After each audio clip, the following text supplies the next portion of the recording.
My name is Amy Snyder, and I'm 27 years old. I reside with my father and mother. Our family has always stuck together as a trio since my early years. Growing up, I've always admired my dad. He's the epitome of hard work, running his own bustling business.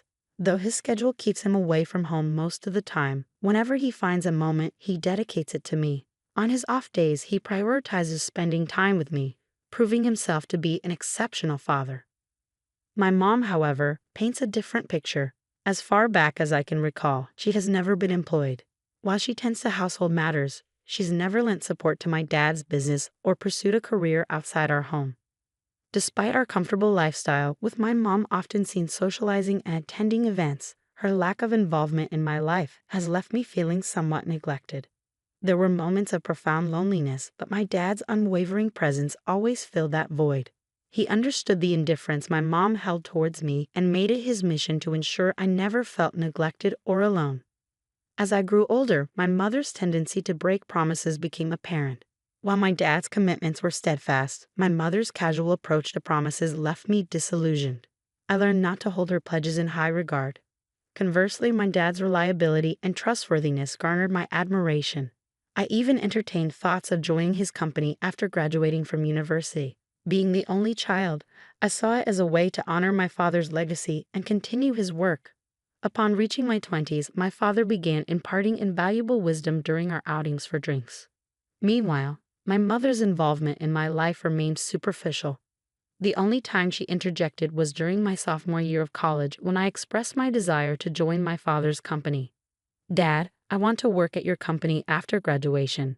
I'm already preparing for it. I want to follow in your footsteps someday," I announced eagerly. "Amy, are you sure about that? A girl doesn't need to pursue such endeavors."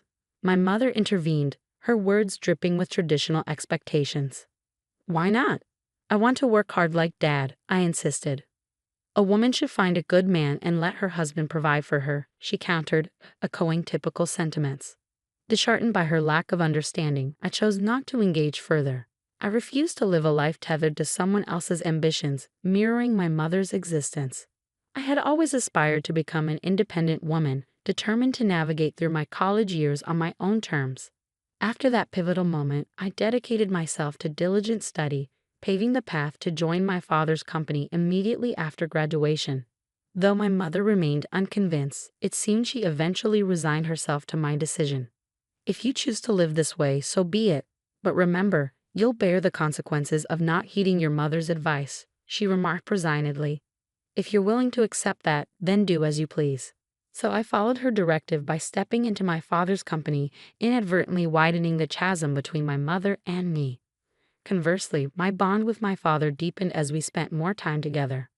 Reflecting on it now, I realized my mother wasn't pleased with the turn of events.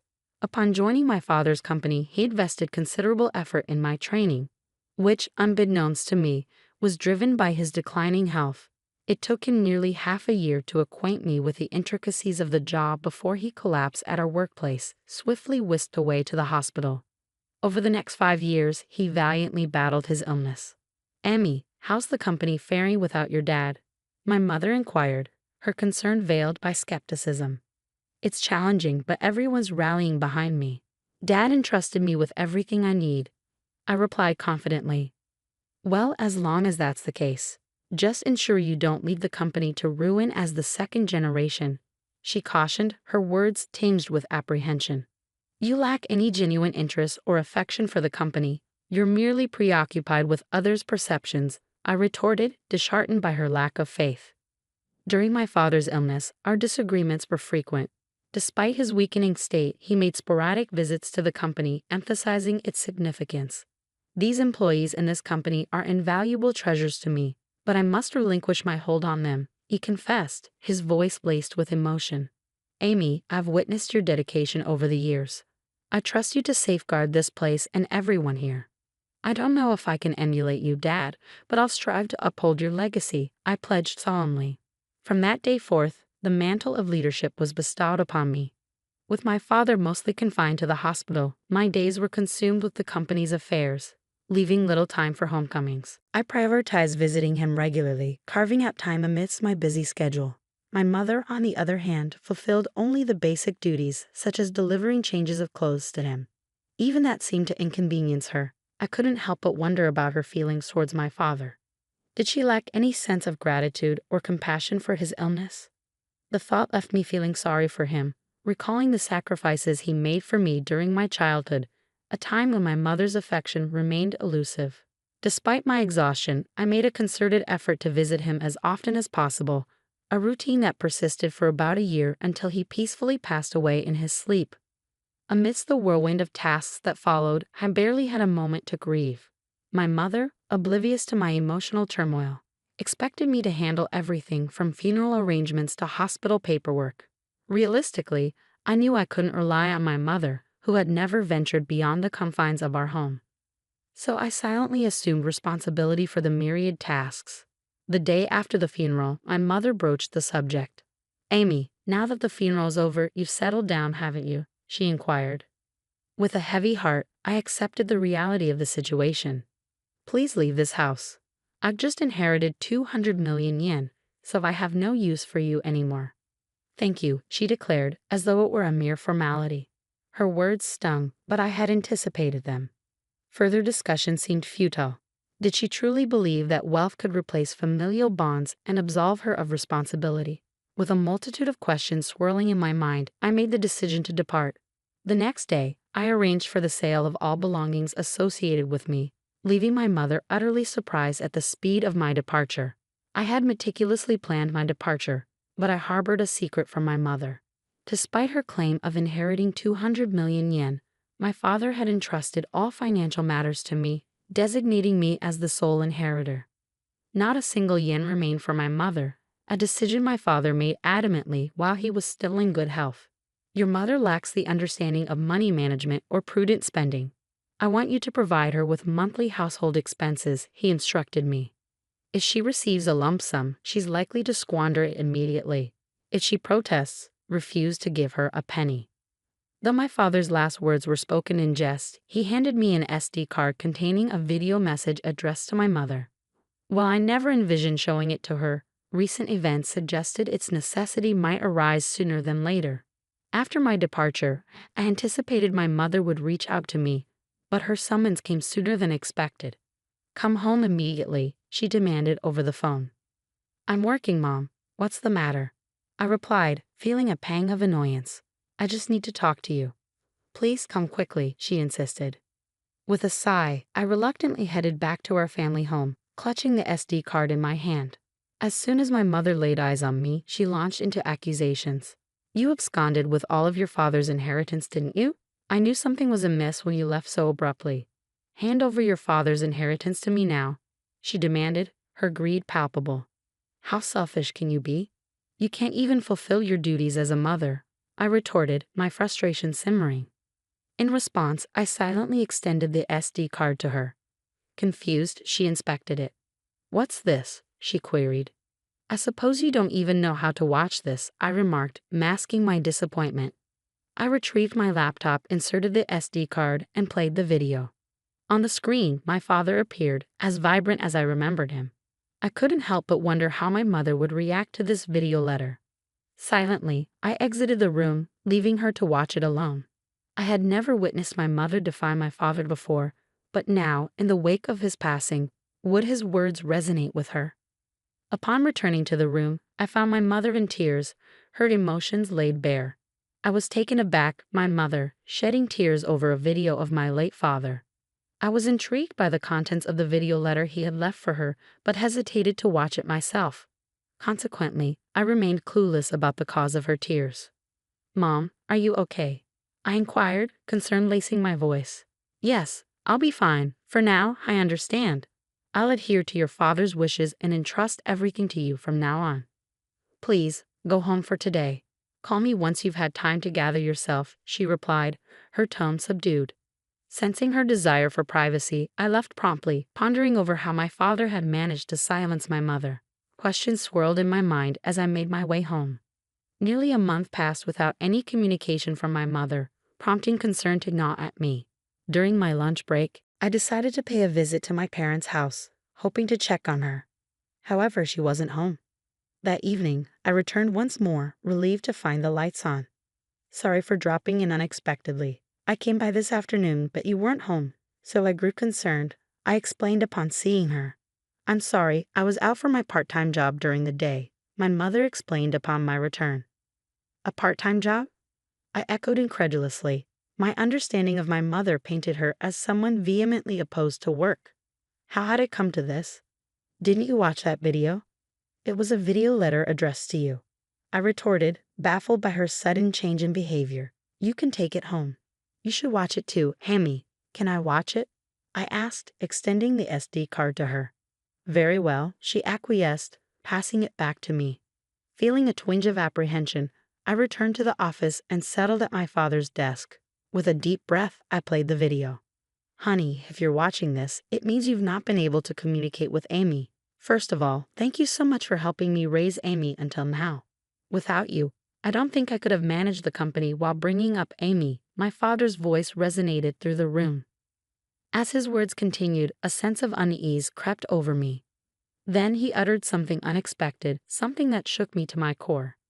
You've taken care of Amy, even though she is not your child, and I have nothing but gratitude for you.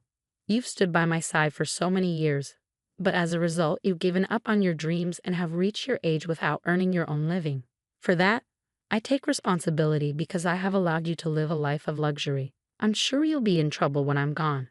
I'm not my mother's child, I blurted out, the realization hitting me like a ton of bricks.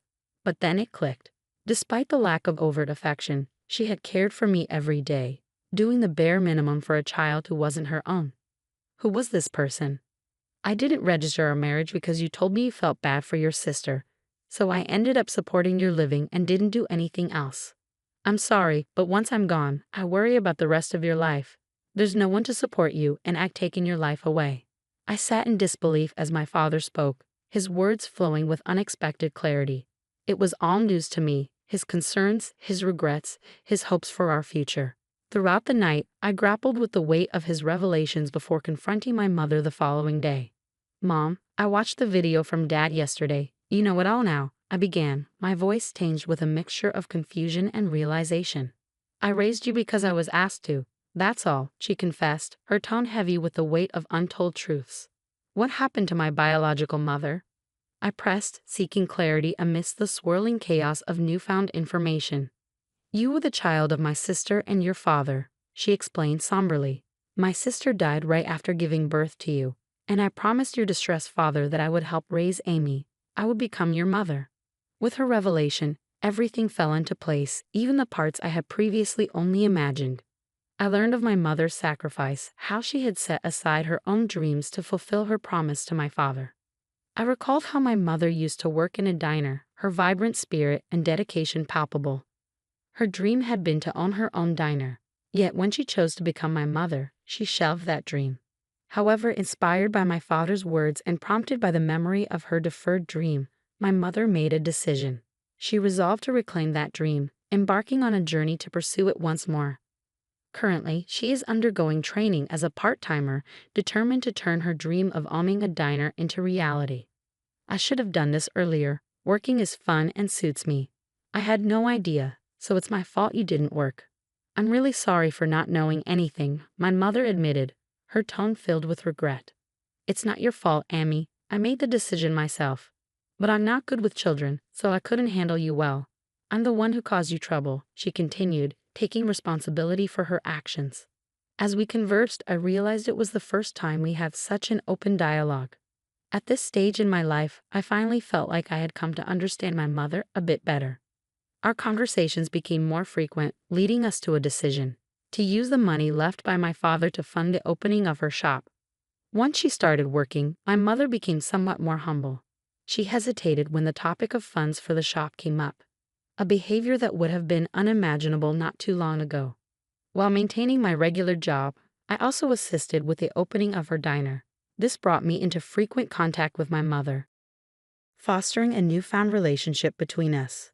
Regarding living expenses, she insisted on managing them with her own income, refusing to accept help from my father's inheritance, promising that you'll tell me if you're struggling. After all, Dad trusted me to take care of you, I urged her.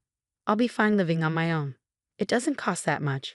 But in terms of my diner's expenses, she trailed off, her determination evident. I'll be relying on you. Of course, I'm looking forward to it too, so do your best, my mother encouraged, her eyes filled with hope and anticipation. After many years, we finally became a real family, and now we are living harmoniously. She isn't my birth mother, and perhaps it was just the right time for me to learn this truth. Your diner is finally going to open tomorrow. Your dream is coming true, I remarked, filled with pride as I watched her dedication.